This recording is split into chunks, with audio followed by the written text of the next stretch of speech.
All right, we are here yet again talking about, you can probably guess what, another DC film, which should come as no surprise if you've ever watched this channel before. So The Flash. Finally, it's here. You excited? Are you excited to see Ezra Miller as the Flash? Isn't he great? After that season 9 ending, yeah, I'm so thrilled to see more Flash. I sincerely want it to be good.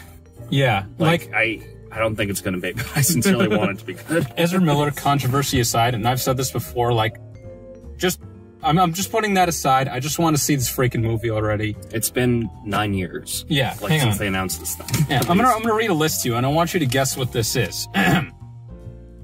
2016, March 23rd, 2018, March 16th, 2018, 2021, July 1st, 2022, June 3rd, 2022. November 4th, 2022, June 23rd, 2023, and June 16th. Are those you have really all nice the handwriting. Yeah, you do, actually. Are those all the original release dates for The Flash? Yep.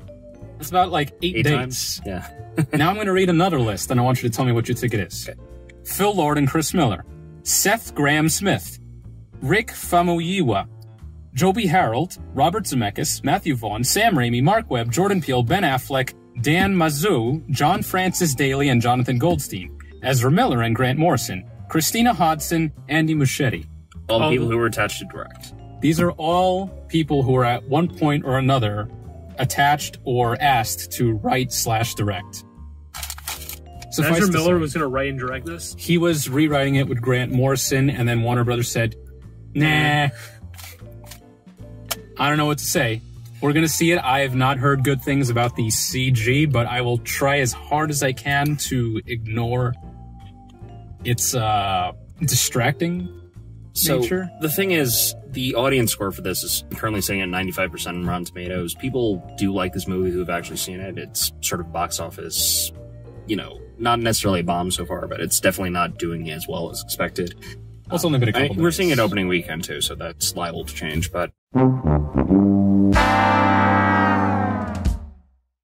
yes, we're recording this on the Saturday of the opening weekend. It's a lot to 5 minutes to the movie begins. Yes, and we're at a very small theater in East Stroudsburg, Pennsylvania. Thanks for doxing our location yet again. Yeah. Well, none of us live here, so I think it's fine to dox that.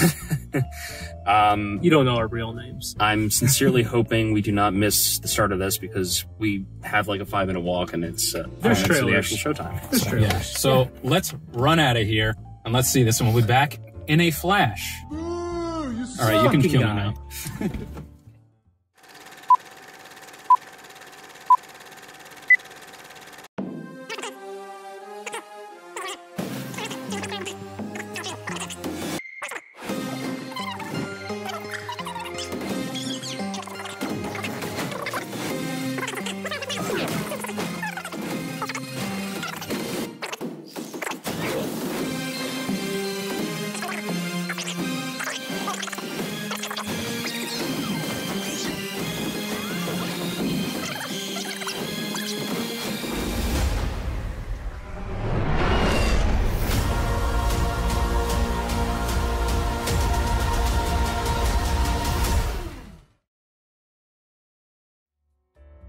Who wants to start? I think you just did.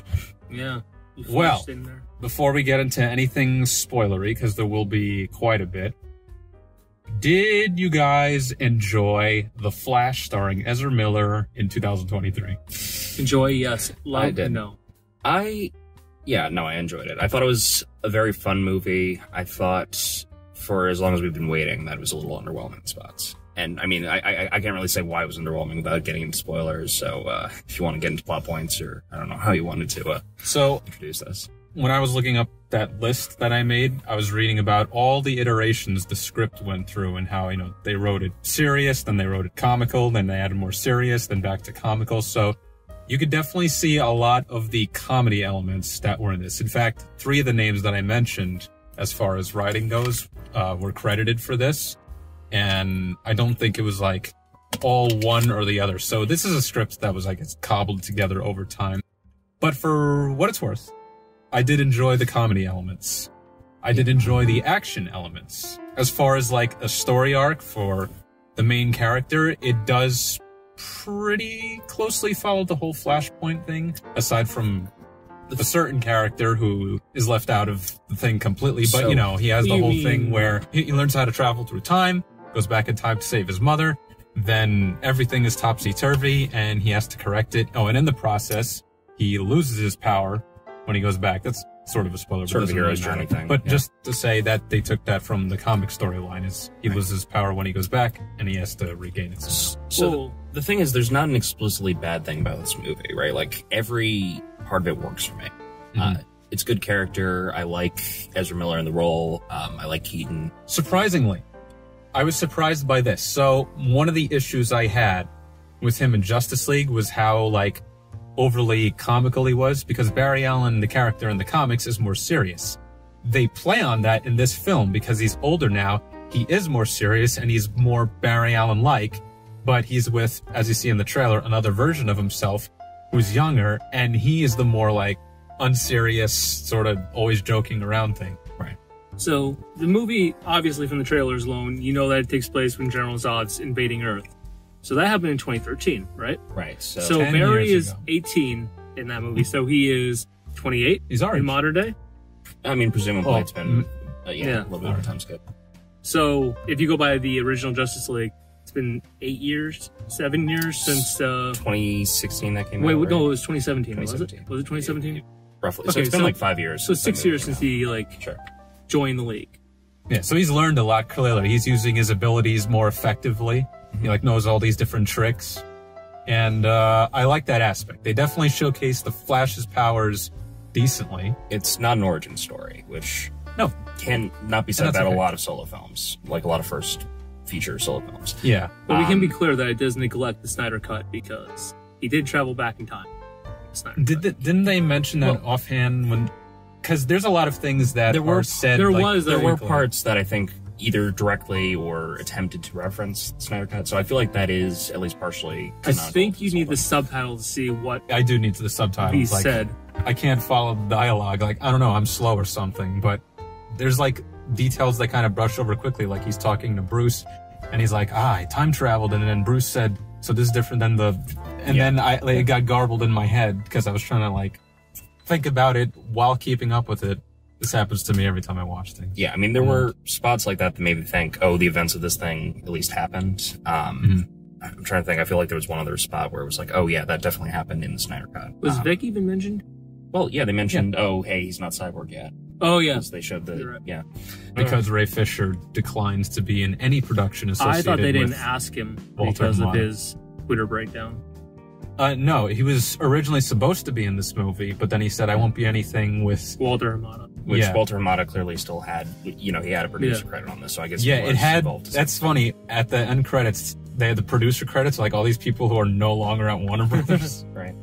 I mean, it just speaks to how many iterations this thing's gone through, because, I mean, and again, that's part of why I think it was underwhelming. Like, if this were just, a standard film that had taken whatever the standard 2 to 3 years, production, pre-production, casting, whatever, if it had been just a standard solo film, it would have been a great movie. But the fact that we've waited 9 years for this, and it's gone through this many iterations, and we just built up so many expectations, made it feel sort of underwhelming by comparison. I Yeah. think what really underwhelms it is that this is the Flash's first live action movie, like solo title film. It and feels they immediately went for Flashpoint for their Right. story. Like if it was what was the original date? 2016, 2015? So he was cast in 2014. This was like a month apart from... The original, like, set date it was supposed to come out was March 26th, 2018. So Okay, like I if know they it's had, supposed to be like right after Justice League. so if they had done that, like you could have had the Rogues come in, you could have had Gorilla Grodd, Reverse Flash, any of his rogues. Instead, they're like, well, we have to use the Flash film to reboot everything we've done because Yeah, instead they're like, let's make a DC movie sort of centered around the Flash and just throw everything in it, all the spoiler things that we'll talk about. And that's the thing I knew I wasn't quite going to like in the beginning. Like, don't get me wrong, Keaton, great. I even liked Supergirl, but like, they're using this as a vehicle to introduce the multiverse concept because everything is doing that. This is Flash Like I said, Flash No Way Home. Oh, I mean, Flash Into the Spider-Verse. No. The thing is, they already introduced the multiverse in DC with Crisis on Infinite Earths on the CW. But they directly show Ezra Miller's Flash meeting Grant Gustin's Flash. We know that the multiverse exists. Well, they also showed Beast Boy in Titans meeting Grant Gustin. Yeah. Well, he didn't meet him, he saw him. But was that a different Ezra Miller on a different spaghetti But string? nobody... They're not going to reference the CW because that would require you to watch the CW shows. And yet they don't make money from it. Almost did somehow, which we'll talk about. Well, that one's not really spoilery. Grant Gustin was supposed to be in this thing, or presumably was attached. Well, I didn't mean that. I meant the other thing we were talking about at the very end. That thing. Okay. So is this a gigantic, nasty disaster? No. Okay, let's talk about the CG. So the CG is poop. It's not as bad as I think the trailers make it look. Here's how I look at it. I didn't see the trailers make it look bad. I saw the movie make it look bad. The fight scene in the trailer, like the final fight between Supergirl and Zod. Where they do that weird slide shot that everybody's like, oh my god, that looks horrible. Yeah, in the trailer, it looked a lot worse. I think in action here, it had... in context, it flowed better, I think is the point. Like, it's not really something that you're meant to pause on, which is funny because, you know, each frame of a movie ideally looks good, but once I got used to the way the movie looked, it didn't bother me, and I'm like trying to be bothered less by just graphics because I enjoy 3D animated movies. I enjoy animated movies. I like just trying to blur the lines of entertainment in my head. Like, I just try to take it for what it is and not focus too much on it. But it was definitely stylized, like with the certain scenes where he's in the Speed Force. Everything looks very, as you said, uncanny valley. Well, he said that, but I guess that's a choice. Yeah, I mean, I guess it's not really a spoiler, too, since it's heavily implied that he's, you know, altering the world through the Speed Force. But yeah, when you see those scenes of him essentially traveling back in time and going into the whole time bubble thing, I think it works for that. Because the thing is, he's not actually traveling back in time the same way you would see him in the TV show. He's essentially visualizing all of these different past events, and it's cascading around him. It's meant to be like... Think of the ending of Interstellar when, what's his name? Matthew McConaughey goes into the black hole, and then he, like, sees all the moments in time before him. It's like that, where Flash sees all the moments in time and all the possible moments in time before his eyes, and it's like he can choose which one he wants to pop out in. So I guess that's what that was about. Yeah, I mean, I thought it was supposed to be a visual representation of, like, all these different timelines of all these different past things he's seen without actually showing, like, a picture-perfect representation. Like, for what it is, I think it works well. You know, that doesn't distract me. I feel like that was an intentional choice. Yeah, I mean, it wasn't, like, the CG was intentional. But they kind of look like wax figures, right? Like, but I mean, wax. It just feels in general, like, I know that you can say with a lot of things, like, Ant-Man and the Wasp was heavily criticized for the CG use of this year, and in Boba Fett season 2, and Boba Fett season 1 and Mandalorian season 2 with Luke Skywalker. Right. How other people were able to do it better. Yeah. Carrie Fisher looking out of place in Rogue One. Like, it feels like we're progressing backwards. Yeah, I mean, there are definitely CG artists who are capable of better things than we're seeing in these major motion industry pictures. Alone is just killing these artists. Yeah, I mean, that's a big part of it. Just the labor conditions these guys have to go through is terrible. So it's tough because what they wanted to show on screen, I feel like, is what I call the Green Lantern problem, where it's very difficult to depict what these characters do and, like, the things they can't do it without perceive CGI, in a way that doesn't make it look ridiculous. Like, of course, we've seen Flash's powers done practically in the Flash 90s TV series. It's been done. And in, I hesitate to say, the CW series, they do it on low budget and make it look decently, at least some of the time. At least in the first couple seasons. But here, they're going way far out cosmic. It's like, I give it a break because he's in this ethereal plane, and it doesn't have to look so realistic, because, like, you just gotta see it. It's weird the way things look, but I wasn't too bothered by it. It almost was, like, scary looking, and it's funny, because Andy Muschietti directed previous horror films. I made a note that this continues a minor trend of DC hiring horror directors. Andy Muschietti directed a horror movie called Mama and the 2 It movies, the recent ones. Then the director of Shazam 1 and 2, David F. Sandberg, directed Lights Out and Annabelle Creation. And of course, James Wan has directed Saw, Insidious, and The Conjuring, and he did Aquaman. All right, so I mean, one of those directors is good. Lights Out wasn't scary. Annabelle Creation's not that great. It was like, it's not scary. Yeah, it was more of just like a blockbuster movie I mean, with like some horror elements. I might be desensitized to horror, but I definitely am. Yeah. And what else can we even say? Yeah, I mean, I think that's all we can really say without getting plot points or spoilers. Should you go see it? I would. It's fun. 7 out of 10. Yeah.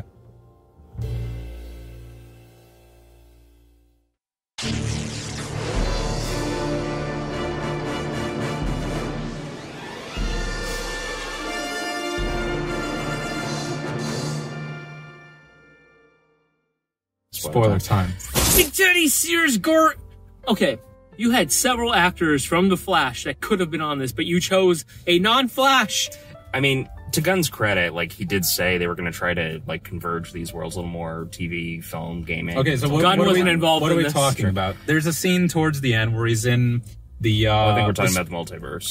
He's in the Speed Force, and all the multiverses are collapsing because, surprise, surprise, the big scary monster Flash is just annoying younger Barry, but in the future. He's Savitar. He's Sonic the Hedgehog. It's Avatar. It's actually exactly Avatar. Basically. Yeah. So he's trying to manipulate the timeline to fix every single possible mistake, and it's not working out. And you see that they show him like spheres, and the spheres have like a film reel of all these moments from these other DC properties. So you see George Reeves Superman, Christopher Reeve Superman with the Supergirl from 1980, whatever it was. Can you when our guys movie explain came to out. me how those Earths were supposed to look, though?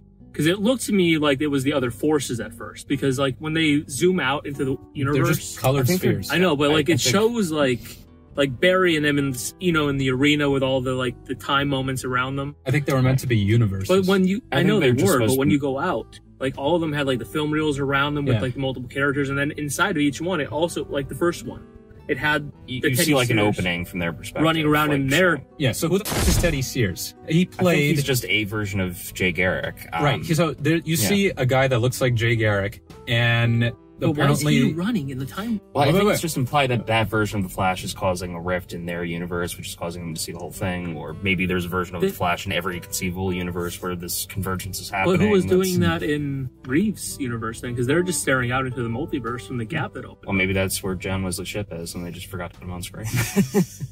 Yeah, so you see a version of Jay Garrick, and it's played not by John Wesley Shipp, as you would think, but by the guy who was fake Jay Garrick in season 2 of The Flash, who turned out to be Zoom. Why?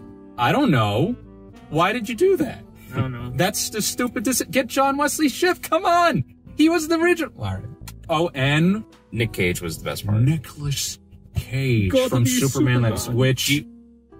Do you on think two fronts is funny because one, Tim Burton, but two, they like show a sequence of him actually fighting the whatever spider monster thing that Tim Burton had designed. I felt that was, while cool, extremely gratuitous, over the top fan service splurge. Here's the Teddy Sears response to Flash Cam. It wasn't him. It was not Teddy Sears. Oh, It just kind of looks like him. So it's just some random guy. Oh, so just Okay, that's a weird choice. strike everything we said. But either That's a way, weird it choice. should have been John Wesley Shipp. Yeah, I mean, there's not too much else to say. Yeah, really, I liked pretty much every character in this thing. Young Barry, too annoying or not? No, I thought it worked. I mean, it was supposed to be like a stark contrast from present day Barry, and he was supposed to be a little more immature. He doesn't work for me because he's so drastically different than the Barry that, had to grow up without his mom and dad. Barry as a child, as we saw, was solving the math problem with all the different outcomes. But the Barry that we meet that stayed with his family and all that is like a druggy, alcoholic. Like he's a party kid. Well, He's an 18-year-old He's like he's just like a typical college kid who's very... But the other Barry, Zoomer-esque. the original Barry, had the internship at the Central City Police, at the research. Well, So they clearly went Yeah, on but drastically different part of the paths. reason why Barry goes for the whole CSI thing is because his dad's in prison. He wants to learn more about the whole justice system to, perfect what he saw was a, huge So criminal is justice issue. young Barry smart or is young Barry stupid? Well, I don't think intelligence is determined It's by like experiences necessarily. Untapped potential. Yeah, it's like he's just not motivated, Yeah, but I mean, like, Did he just let it all go because his mom survived, or did he keep it up? Because well, I mean, he's still a college kid. I mean, he's still clearly a bright guy, but because I mean, immature Flash from the Justice League was still, because like he even said, his first, like, he figured out right away that his clothes burned on friction. Right. So he created that suit when he was 18. The day of Zoom, he already made his suit. Right. The other Flash doesn't seem like he'd be capable of thinking that far ahead. Maybe not. I mean, if you're going to go into the whole genetics versus environment thing, like, we could go on forever about well, no, the thing is, he was different. smart when he was a kid. Did he just waste it all? Because if he has that potential and he is smart and all that, they underutilized him because he could have helped. Yeah, they did kind of make him a dumbass the whole time. So, I mean, the thing is, this version of Barry, aside from just not being motivated to really push himself, because we're constantly seeing him interact with present-day Barry, he's also not really motivated to learn about his powers on his own. Like, it's... Like, arguably, if he'd come to the conclusion that, oh, I've got these powers, how do I learn how to use them? It might be completely different if he didn't have that mentor relationship. When he met Keaton's Batman, well, when he met Keaton, and he was like, Bruce Wayne's Batman? He's like, why do you think we're here? It's like, for the cousin reunion. Yeah, like, that just... Remember, like I said, the script had been rewritten, like, a couple times to add in a lot more comedy and, like, lightheartedness. So I chalk it up to that. So all I determined is that Barry, without his mom dying, is an idiot. He's more innocent. It is a mixed bag. Like, there are serious moments. They could have definitely went way more serious with it. There was a homeless guy sleeping on his couch, CJ. But there's also a lot of comedy, and it mixes the two in. I don't know. Like I said, I had fun with it. Obviously, just coming from the theater, that's one thing. Thinking about it later is another. But young Barry, I could see why someone would get annoying with it, but I felt like contrasting him with the now older, more mature one sort of addressed my complaint that I originally had with the version of Ezra Miller as Flash. So I have one last question. Maybe okay. I have one more question about the multiverse. About George Clooney? No. So, by the way, George Clooney appears at the end. Yeah, so that's one of the two things. New universe Batman. First of all, I really hope they don't go anywhere with Clooney. Like, it's a fun Easter egg, but like, no one wants Clooney as Batman again. Hey, it might be funny. Just come on, you want to see those nipples? Get those nips. I'm trying to figure out based on the end credit scene. Yeah, the end credit scene was completely fixed it, pointless. or if he's back, if he's meeting the new Arthur. Well, you know, I feel like. Because he said there was all these other clearly people he that and were Bruce Batman. had this relationship already, and clearly he's trying to put things back the way they are and trying to figure out what's wrong. Because I mean, the fact that you have George Clooney's Batman means he clearly didn't do something right. But hang on, let's put on our thinking caps for a second, because if you don't suspend your disbelief, there's still an issue. Because when he put the tomato can back on the shelf, the whole thing was him. His dad or his mom forgot to get tomatoes at the store, and then his dad left, and then he didn't have an alibi when his mom was killed. That's the whole thing. So he puts the can in the cart. His dad doesn't have to go away. His mom doesn't get killed. So at the end, he takes it back out, but he puts it on a higher shelf. He moves all of them up. Oh. That's how. So his dad looks up and his face is in the camera. Now he has an alibi, and at the court hearing at the end, then, he gets exonerated. But that's still changing the timeline, and that's why you see Clooney at the end. Right. So now he has to go back and refix the tomato even cans. More spoiler, the post-credit scene has Aquaman in it. Right. But I don't know which version of Aquaman it is, because Barry's telling him, like, they were all Batman. There's these Batman, and it doesn't say whether he fixed it or if he's just found the new Arthur to tell. It just seemed like I don't think there is any fixing it, right? It's like they explain in season 3 when they do, the Flashpoint in the TV series. It's like you can get all the pieces back together, you can get a pretty close approximation, but some things are always going to be different. Yeah, like Cisco's brother died. But the thing is that if they want to retain Ezra Miller as Flash, maybe they won't, and they want to have the new Batman movies, which they will, which might be directed by the same guy, that can't be Clooney. Or it won't be Clooney. So we just have to forget. It can't be. It's like they made a bigger mess with that whole... But remember, this didn't solve any issues. The new Batman movie is supposed to be a father-son. Clooney's kind of old enough to be a dad in the story. I mean, look, age-wise, yeah, it works. I'm just saying he's a terrible casting choice for Batman. Yeah, but was he bad in the movies because of the script, or was it bad because of his acting? Oh, that reminds me.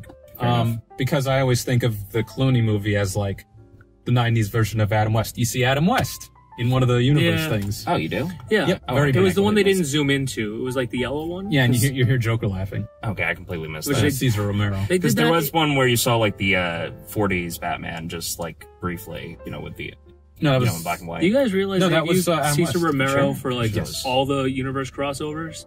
Like in Yeah, they Beast didn't Boy include- 1, they included his laugh in like when he was going through the multiverse. Hmm. In the Infinite Crisis, they did the Robin. simultaneous beard stroke. Oh, I was gonna ask. Oh. So if they were watching from the Speed Force of all the multiverses, Yeah, what was that? were they was the whole universe open to see that like the others, or It's like in the CW Crisis on Infinite Earths when everybody sees the white light of the whatever it is, the streak of lightning Oh, the annihilating the realities. yeah?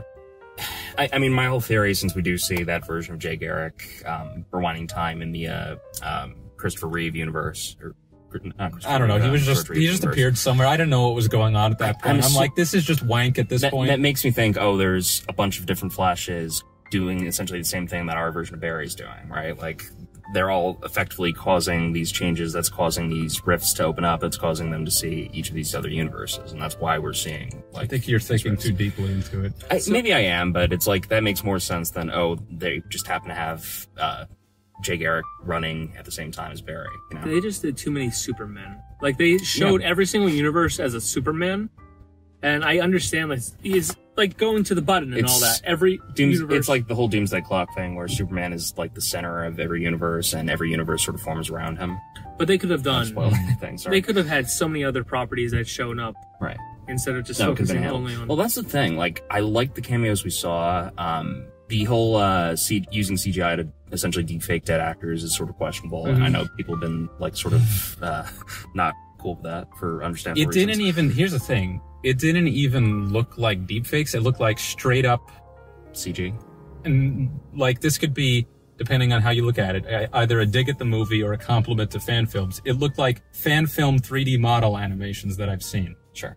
I don't know really how to think about that. Either that's a bad thing or a good thing, depending on your perspective. I'm blanking on his name. Superman Returns and the Atom. Brandon Ruth. Yeah. Yeah. Brandon Ruth could have been in there as a Superman, and it would have connected all of them. That's the thing. Like, He's supposed to be Christopher Reeve, isn't he? Well, he's supposed to be an older version of Christopher Reeve's Superman. Yeah, so they showed Superman Christopher Returns, Reeve, so... yeah. Man, whatever. I mean, you could have played it as his own Earth when he has the Kingdom Come suit. The thing is, I like all the cameos we got, regardless of, how ethical it is to actually put dead actors on screen. The thing is, you're right, they could have included a lot more. Like, for a multiversal film that's supposed to fundamentally change the DC universe up until this point, it was underwhelming. Like Doctor Strange in the Multiverse of Madness and all these other But ones. here's the thing. Spider-Verse. Every time they use somebody's likeness, Well, they gotta pay They that only to have so somebody. much. Yeah. Okay, but it's Warner Brothers. They can afford to merge with Discovery. you know what I think about Warner Brothers. How much was Batgirl worth? The point is, the movie was not a complete disaster, but it might hurt your eyes. Yeah, and Ezra Miller should still be locked up. Probably, yeah. Okay. At least some kind of sentence, you know? At least some justice. League! Tune in for our upcoming podcast, which will be titled... Episode 100. What the f*** happened to The Flash? Starring us. all several hundred multiverse versions of The Flash. All... With the good Grant Gustin, the bad Grant Gustin, the good Iris who was quiet in the background, the Iris who is the Flash, Wally West when he was prominent, Wally West when he was black, Wally West when he wasn't black, What? Ezra Miller. Just fade this out as he's like talking about them. Okay, we're done. Yeah.